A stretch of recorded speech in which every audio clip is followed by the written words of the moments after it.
come to them during the process. Because particularly once you eliminate a lot of the possessions and activities that consume your attention and your time, it frees up your faculties to actually observe and see more of the things around you. So I find, and it also encourages you to think in a different way. Like you mentioned, there's a lot that you can do in this world without having to suffer the expense of paying for it. And it's the one thing I noticed, and I've concentrated most of my life making money, and when you travel the world like I've been doing recently, you realize that there's so many things that are offered in the world that are free. Yeah. That it doesn't mean so much.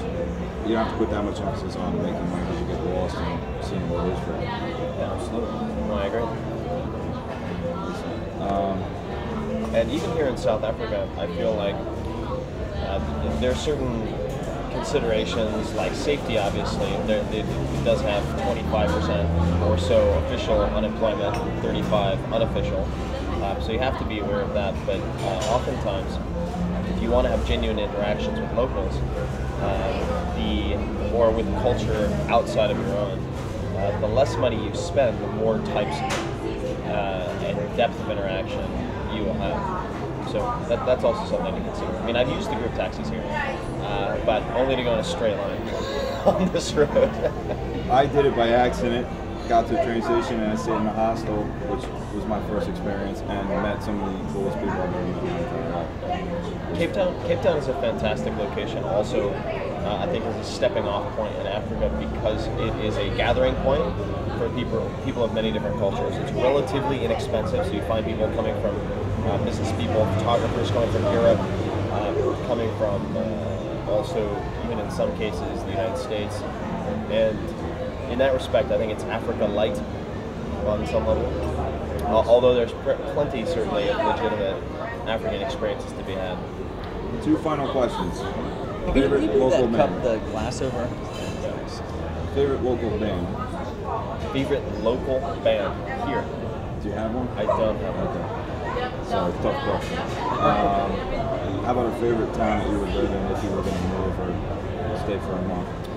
If I were going to stay for a month, you mean one of the... Camps Bay, Greenpoint. I like Camps Bay. I was there for a week.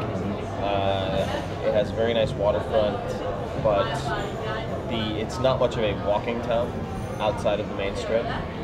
I would probably live in Greenpoint, I would say, either in Greenpoint or possibly a bit further out in Muizenberg. The only reason that I might not live in Muizenberg is because I was initially thinking of living there for surfing, and my brother and I actually tried to go surfing there the day of the great white attack in Fishhook, which was just right down the coastline, and we missed it by 1 hour. And there were 8 great white sightings that day in Muizenberg. So I've, especially after having done the diving, rethought the surfing somewhat. So probably Greenpoint. Okay. I like how it's situated, not too far from center. It's close to the waterfront, and also have access to a very good gym here, which is the Virgin Active Gym right down the street. So, and which you're having a meet and greet. I am having a meet and greet next Thursday, which is looking to be pretty big, about 150 people. I tried to get a ticket and it was sold out in a couple hours. Yeah, amazing. And that's the life of Tim Ferriss. Yeah. Well, Tim, strange listen, but true. It's always been an inspiration. Your book has always been an inspiration. I haven't read many books. I thought from the moment that I read the book that I was going to achieve something. I didn't expect it to be this, and it's an honor to actually finally meet you and talk to you first. It's an honor to meet you as well. It's been really fun to watch your journey. Thank you, and I look forward to the next book and doing whatever I can. Well, I look forward to watching it. Yeah, absolutely. If you want your talking bit in, do it again. Talking in. Because I was close on him when he said goodbye. I can recreate but don't worry about that. From the heart. Don't worry about it. Subtitle if I have to. I got a question for you. Yeah. Just briefly, just tell me what's your favorite thing about traveling? My favorite thing about traveling, which covers a lot of bases, would be how being exposed to the unexpected, or what you consider unusual, forces you to question what you think you have to do or people should do.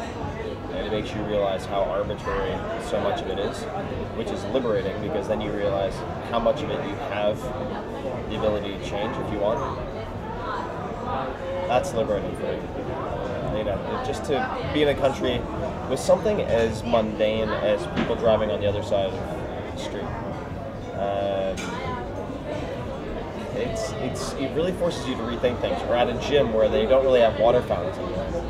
That's ridiculous. And you start to think about it, and it's like, well, do they have a reason for doing it the way they do? And oftentimes they do. It just wouldn't be a reason that would occur to someone who's been acculturated in the United States. So I find that endlessly fascinating. And I think it's that mild discomfort, I think, is very valuable. It can be very valuable. Certainly plenty of that in Africa to go around if you haven't been here before.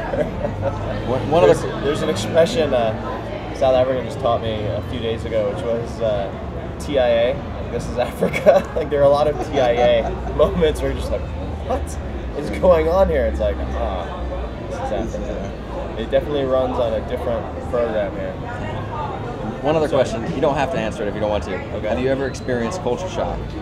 Have I ever experienced culture shock? Oh yeah, culture shock. I've experienced culture shock. My first time really outside of the United States for an extended period of time was in Japan at age 15. So I went from no exposure overseas to living with a Japanese family, going to a Japanese school. Yeah, that was a major culture shock. Absolutely. Yeah, multiple times for sure. But Japan at 15, having never been to London, let alone Japan, yeah, huge.